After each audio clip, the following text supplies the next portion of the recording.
Hey, what's up guys, Jed here. I'm going to be doing something different today. I'm going to do a new series called Redstone Innovation with Jed. And in this series, let's start off like this. Some of you may know, I don't think I mentioned in any of my videos, but those of you who know me know that I really like redstone. So this is basically just going to be like a short video every time. I'm going to showcase a new invention and just be like, hey, this is how it works and this is why it's awesome. So today I'm going to start off with the practical, and I say practical, 5-minute hopper timer.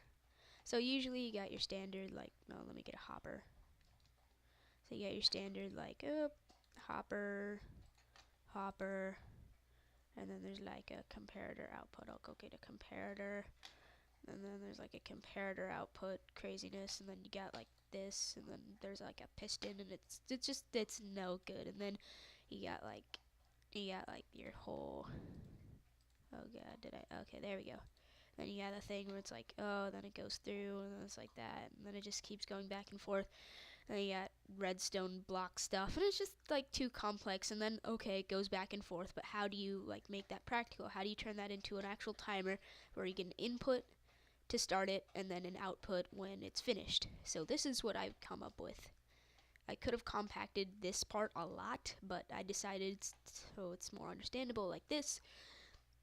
So basically this is a standard hopper timer. You got your two hoppers, and then you have the redstone block that swaps back and forth here, and you got your, and then here. Okay, so, and this is how it works. You press this, and it'll like reset everything and start everything up. Okay, so this is what happens. Then that unlocks all of these. So what happens is basically all these are now feeding into here since this is locked up. And then watch. Once this is finished, you see that turns off.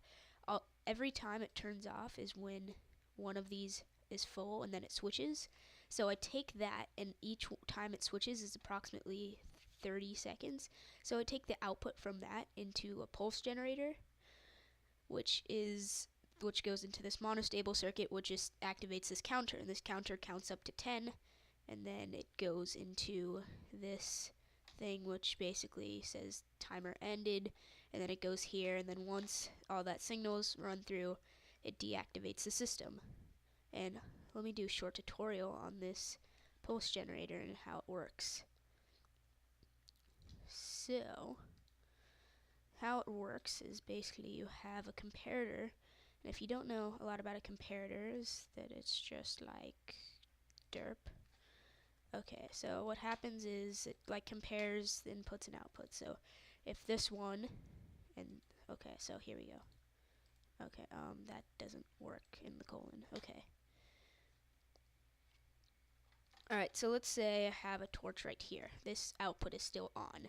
So for this output to turn off, this signal strength has to be greater than this one. So basically what this does is, many of you know, that a repeater resets the signal strength. So basically what this does is it basically has this and powers this, and then since this isn't greater than this, it outputs 1, but then a few ticks later it's like, oh, higher like signal strength, and then it turns off. So it just blinks on and off, so like this. So if you watch the output right there, it'll just go boop like that. So that's what this does right here, and then it just basically goes in every 30 seconds. One of these comes up, and then after 10 it's like 5 minutes, and then this goes through here and then locks it up. And then so I'll just simulate it being 5 minutes, so I'll just keep pressing this, which will simulate 5 minutes, and then I'll go here and then here and then one last one. So basically I'll let that the system do it by itself.